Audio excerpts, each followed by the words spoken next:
할렐루야. 오늘도 주님의 고난과 십자가를 묵상하며 우리를 향하신 주님의 사랑과 은혜에 감사하는 복된 하루가 되시기를 축원합니다.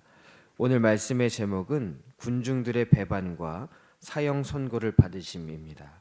군중들의 배반과 사형 선고를 받으심. 예수님께서 대제사장의 집에서 희롱을 당하신 후에 새벽이 되자 이들은 예수님을 죽이기로 의논하고 예수님을 결박하여 끌고 가서 총독 빌라도에게 넘겨주게 됩니다. 빌라도는 당시 유대 지역을 다스리는 로마에서 파송된 총독이었습니다. 빌라도는 예루살렘에 거하지는 않았습니다. 그는 당시 로마 총독부가 있었던 가이사랴에 거주하였는데 예루살렘의 폭동을 막기 위해서 예루살렘에 온 것이었습니다. 그런데 이때가 유대 지도자들에게 기회였습니다. 그들은 예수님을 로마에 대한 반역자로 몰아 합법적으로 죽일 수가 있었습니다. 실제로 많은 사람들이 예수님을 유대의 왕으로 부르며 새로운 시대에 대한 기대가 있었습니다. 그래서 주님이 예루살렘에 입성하실 때 호산나를 부르며 다윗의 자손 예수라고 칭송했던 것입니다. 다윗의 자손이란 것은 다윗 왕조에 대한 부활을 기대하는 말입니다. 예수님을 향해서 다윗의 자손이라고 고백하는 것은 민족을 해방할 새로운 지도자로 예수님을 생각한다는 것입니다. 이 말은 로마의 입장에서나 또 헤롯 왕의 입장에서나 오해의 소지가 큰 말이었습니다. 예수님께서 전하시는 복음과 상관없이 사람들은 그저 예수님을 새로운 왕으로 생각하고 자신들의 상황을 바꿔주기를 또 민족을 해방시켜 로마의 손에서 벗어날 수 있게 되기를 바랬던 것입니다.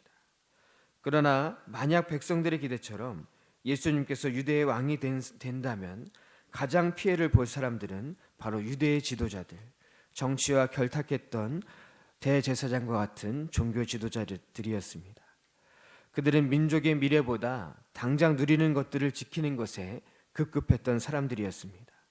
그들은 겉으로는 거룩한 것 같아도 속으로는 썩어 있었고 항상 하나님을 위하는 것 같았지만 언제나 자기 자신만을 생각했던 사람들이었습니다. 그런데 이번에도 그들의 지혜가 빛났습니다. 눈에 가시 같았던 예수님, 죄악된 자신들의 삶을 위협했던 예수님을 쉽게 제거시킬 수 있는 절호의 기회가 찾아온 것입니다. 일은 쉽게 진행되었습니다. 마침 모든 판결을 내릴 수 있는 빌라도도 예루살렘에 와 있었습니다. 어두운 밤이 지나고 그들은 이미 폭력으로 인해 지치신 예수님을 빌라도에게로 끌고 갔습니다. 빌라도에게는 이 사건이 그렇게 큰 사건이 아니었습니다. 폭동이 일어나는 것은 하루 이틀의 일이 아니었기에 그들이 로마 정부에 불만을 갖지 않도록 하고 혹시 불만을 갖는 세력이 있다면 진압하면 되는 것이었습니다. 이미 만신창이가 되신 예수님, 힘없이 법정에 서신 예수님은 대제사장들과 장로들의 고발에 그저 침묵하시고 계십니다. 그들의 거짓 증언 앞에서 한마디도 대답하지 않으십니다. 빌라도는 결국 예수를 십자가에 못 박으라는 군중들의 요구를 듣고 사형 선고를 내리게 됩니다. 우리는 오늘 본문 말씀에서 예수님을 환호하던 군중들이 순식간에 예수님을 십자가에 못 박으라고 소리치는 사람들로 변해 있는 것을 보게 됩니다. 순식간에 사람들은 폭력적으로 이기적으로 변합니다. 왜 그들이 예수님을 배신한 것일까요? 그리고 예수님은 왜 침묵하셨을까요? 오늘 본문 말씀을 통해서 영적인 은혜를 나누며 기도의 제목을 얻고자 합니다. 첫 번째는 언제나 예수님을 구해야 합니다. 언제나 예수님을 구해야 합니다. 예수님 당시에 명절이 되면 총독이 무리의 청원대로 제수 한 사람을 놓아주는 전례가 있었습니다. 빌라도는 당시에 유명한 제수였던 바라바를 놓아줄지 예수님을 놓아줄지 무리에게 묻습니다. 이때 대제사장들과 장로들은 무리를 선동하여 바라바를 놓아주기를 원합니다. 바라바는 어떤 사람입니까? 그는 오늘 본문에 유명한 제수라고 되어 있습니다. 그런데 요한복음을 보면은 그는 강도라고 표현되어 있습니다. 이 강도라는 말의 원어는 레스타이라고 하는데 오늘날 우리가 알고 있는 강도를 말하는 것이 아닙니다. 유대의 독립을 위해서 일하던 열심당원, 민족주의자를 말합니다. 이들이 때로는 폭동을 일으키기도 하고 또 유대의 부유층을 약탈하기도 했습니다. 때로는 살인을 저지르기도 했기 때문에 로마 정부와 또 유대 지도자들 입장에서는 이들이 강도와 같았습니다. 바라바는 이런 급진적인 민족주의자이자 강도떼에 속한 사람이었습니다. 그런데 오늘 본문 아래에 달린 각주 1번을 보면은 어떤 사본에 바라바라 하는 예수냐라고 기록되었다고 나와 있습니다. 바라바의 이름이 예수라고 기록되어 있다는 것입니다. 원래 바라바의 이름은 예수 바라바였습니다. 예수님과 같은 이름을 갖고 있었습니다.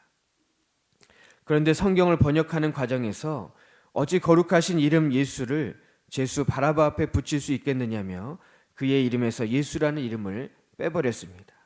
그런데 그의 실제 이름은 바로 예수 바라바였습니다. 지금 무리 앞에는 예수 바라바와 예수 그리스도 두 예수가 서 있습니다. 그리고 빌라도는 둘 중 하나를 선택하라고 합니다. 무리는 얼마 전까지도 예수 그리스도를 환호하고 찬양했습니다. 예수님께서 예루살렘에 입성하실 때 새로운 왕이 탄생할 것으로 기대했습니다. 그러나 그들의 기대와는 달리 예수님은 세상의 왕이 되시는 것에 관심이 없으셨습니다. 예수님은 로마 정부에 대해서도 비폭력적인 태도를 취하셨습니다. 오히려 예수님은 섬기는 자가 되고 종이 되라고 말씀하십니다. 이는 그들이 원하는 왕의 모습이 아니었습니다. 그러기에 그들은 예수 그리스도가 아닌 예수 바라바를 원하게 됩니다. 바라바는 그나마 살인을 저지르고 폭력적인 사람이었지만 민족의 해방을 위해 일했던 사람입니다. 오히려 그가 자신들에게 줄 수 있는 것이 더 많다고 생각했고 그의 행동을 통해 대리 만족을 느꼈기 때문입니다. 그래서 그들은 얼마 전까지 환호하던 예수님을 배신하고 죄인 바라바를 원했던 것입니다. 우리도 때로는 두 예수 사이에서 그리스도가 아니라 바라바를 택할 때가 있습니다. 내게 이익이 되는 것을 따를 때가 있다는 것입니다. 무리와 제자의 차이는 제자는 주님을 위해 나의 모든 것을 바치지만 무리는 내게 필요한 것을 주님을 통해 얻으려는 사람들입니다. 예수를 따르는 제자와 예수를 따르는 무리는 비슷한 것 같지만 추구하는 것이 완전히 다릅니다. 예수를 따르는 제자는 주님을 위해 목숨을 내놓습니다. 그러나 예수를 따르는 무리는 언제든 예수님을 배신하고 다른 것을 따를 수 있는 사람들입니다. 우리는 무리가 아니라 제자가 되어야 합니다. 예수 바라바를 구하는 삶이 아니라 예수 그리스도를 구하는 삶이 되어야 한다는 것입니다. 오늘 우리는 늘 이 선택을 마주하게 됩니다. 예수 바라바를 구할 것인가, 예수 그리스도를 구할 것인가. 주님께서 우리를 택하신 것처럼 언제나 우리도 예수님을 택하며 예수 그리스도를 선택하는 복된 삶이 되어야 할 줄로 믿습니다. 두 번째는 빌라도의 비겁을 따라서는 안 됩니다. 빌라도의 비겁함을 따라서는 안 됩니다. 빌라도는 아무리 생각해도 이 상황을 이해할 수가 없습니다. 자신이 보기에 예수님께 큰 죄가 없었기 때문입니다. 오늘 본문 18절을 보면 이는 그가 그들의 시기로 예수를 넘겨준 줄 알미더라 라고 기록하고 있습니다. 유대 지도자들이 예수님을 시기해서 이토록 폭력을 행사하고 사건을 조작하고 거짓 증언을 만들어냈다는 것을 빌라도는 알고 있었습니다. 하지만 그는 바나바와 예수님 중 명절에 놓아줄 사람들을 선택하라고 무리에게 말합니다. 무책임하게 자신이 예수님에 대한 판결을 내린 것이 아니라 무리가 선택하도록 합니다. 오늘 본문 말씀은 복음서에 모두 기록되어 있는 말씀입니다. 그런데 특별히 오늘 마태복음 27장 19절에만 이 말씀이 기록되어 있습니다. 빌라도가 재판석에 앉았을 때에 그의 아내가 사람을 보내어 말하기를 예수에 대해 아무 상관도 하지 말라라고 이야기를 합니다. 그의 아내가 경고의 메시지를 보낸 것입니다. 빌라도는 예수님에게서 아무 죄도 발견하지 못했습니다. 그러면 예수님을 놓아주어야 했습니다. 그러나 예수님을 놓아주면 유대 지도자들과 무리는 불만을 가질 게 분명했습니다. 그는 그 상황 가운데 빠져들기가 싫었습니다. 그저 그들이 원하는 대로 해주고 빨리 일을 끝내고 싶었을 뿐입니다. 그래서 이 유대 사람들이 스스로 선택하도록 모든 상황을 만들어 갑니다. 결국 무리가 바라바를 놓아 주기를 원했을 때 예수님에 대한 판결까지도 무리에게 미룹니다. 22절에 빌라도가 이르되 그러면 그리스도라 하는 예수를 내가 어떻게 하랴? 그는 스스로 판결한 것이 아니라 무리에게 어떻게 해야 할지 묻고 있습니다. 무리는 예수님을 십자가에 못 박으라고 합니다. 다시 물었을 때도 예수님을 십자가에 못 박으라고 소리칩니다. 본문 24절에 빌라도가 아무 성과도 없이 도리어 밀란이 나려는 것을 보고 물을 가져다가 무리 앞에서 손을 씻으며 이르되 이 사람의 피에 대하여 나는 무죄하니 너희가 당하라 라고 이야기를 합니다. 빌라도는 모든 일이 잘못되어 가는 것을 알면서도 침묵했습니다. 이 침묵은 예수님의 침묵과는 달랐습니다. 그는 책임을 회피하기 위해서 침묵했습니다. 그리고 밀란이 일어날까 봐 두려워 그들의 요구를 들어주고 손을 씻으며 자신에게 아무 책임이 없음을, 아무 죄가 없음을 이야기하고 있습니다. 이처럼 불의를 보고 침묵하는 것은 불의를 행하는 것과 똑같은 것입니다. 똑같이 죄를 짓는 것입니다. 빌라도는 비겁한 사람이었습니다. 그는 자신에게 있는 힘을 정의롭고 정당한 곳에 사용한 것이 아니라 무책임하고 비겁하게 사용했습니다. 때로는 우리도 빌라도와 같은 자리에 설 때가 있습니다. 하지만 빌라도처럼 행해서는 안 됩니다.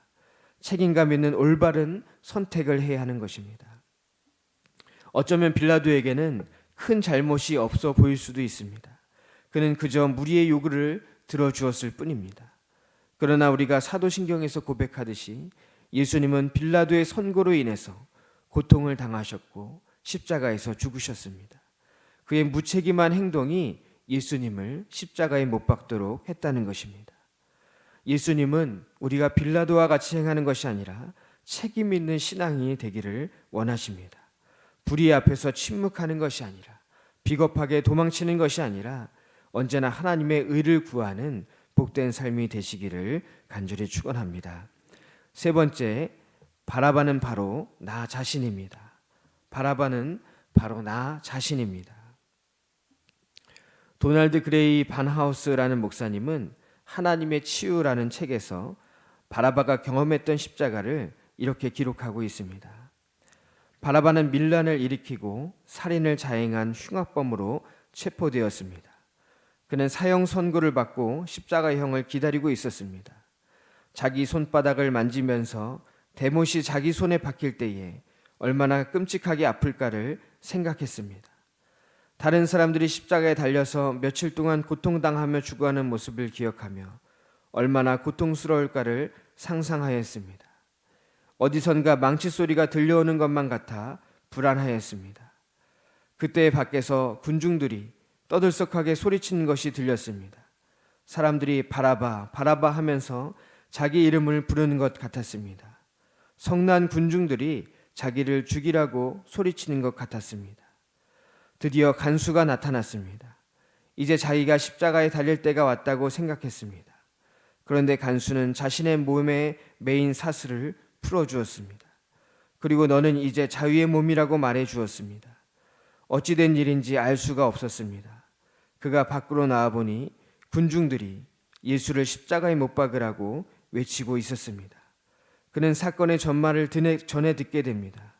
빌라도가 예수와 바라바 중에 누구를 놓아주기를 원하느냐고 물었고 군중들이 자신의 석방을 요구했다는 것입니다.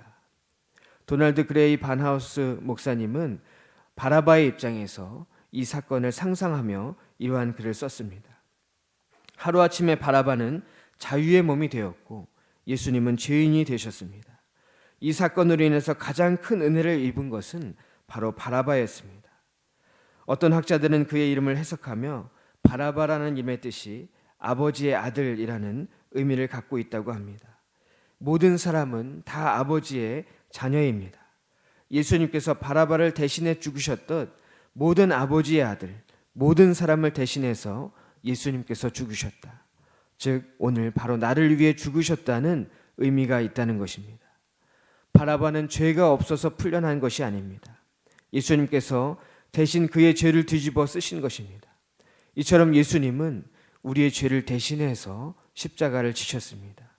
십자가는 원래 우리 자신의 몫이지만 예수님의 바라바 앞에서 침묵하신 것처럼 우리 죄 앞에서 침묵하시며 우리가 지어야 할 십자가를 대신 지셨다는 것입니다.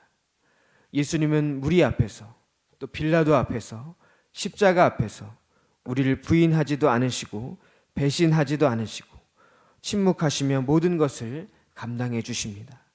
그리고 바라바가 자유를 얻은 것처럼 죽은 목숨이 새로운 생명을 얻은 것처럼 우리에게도 자유와 생명을 허락해 주시는 줄 믿습니다. 훗날 이 바라바가 어떻게 되었을까요? 많은 사람들이 이를 궁금해하며 소설을 쓰기도 했고 또 영화를 만들기도 했습니다. 그러나 성경에는 더 이상 바라바에 대해서 기록하고 있지는 않습니다.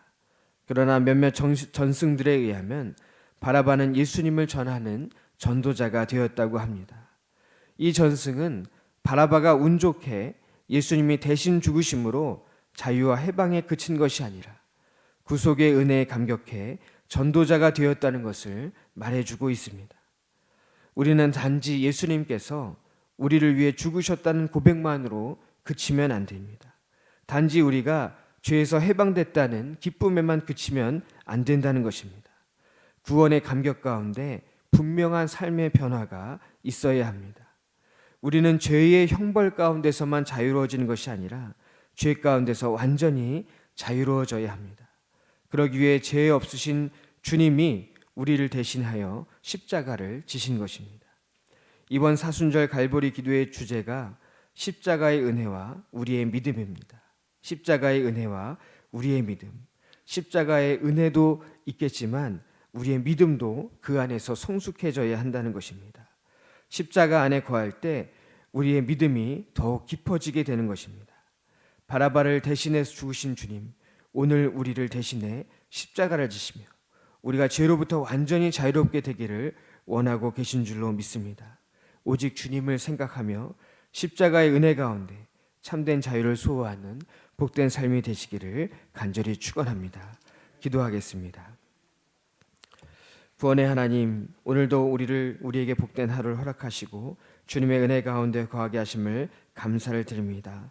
우리 삶 가운데 많은 죄악의 모습들 온전히 주님께 내려놓습니다. 주님께서 우리의 죄를 대신해 십자가를 지신 줄 믿습니다. 우리 삶 가운데 있는 모든 십자가 부인하는 것이 아니라 우리가 질 수 있도록 도와주시옵시고 주님께서 우리를 대신해서 고통을 당하신 것처럼 우리가 언제나 주님을 고백하며 주님을 의지하며 살아갈 수 있는 복된 삶이 될 수 있도록 주님 함께하여 주시옵소서.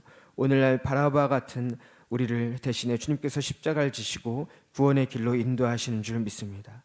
우리가 죄에 대해서 완전히 자유롭게 하여 주시옵시고 죄 짓고 사는 삶이 아니라 온전히 죄에부터 자유로운 삶을 살아갈 수 있도록 주님 함께 하시고 역사하여 주시옵소서. 오늘 이 시간 간절한 소원들과 함께 드린 귀한 예물이 있습니다.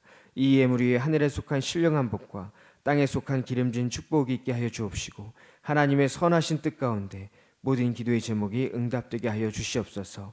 오늘도 주님께서 동행해 주신 복된 하루가 될 줄 믿사오며 살아계신 우리 주 예수 그리스도의 이름으로 간절히 기도하옵나이다. 아멘.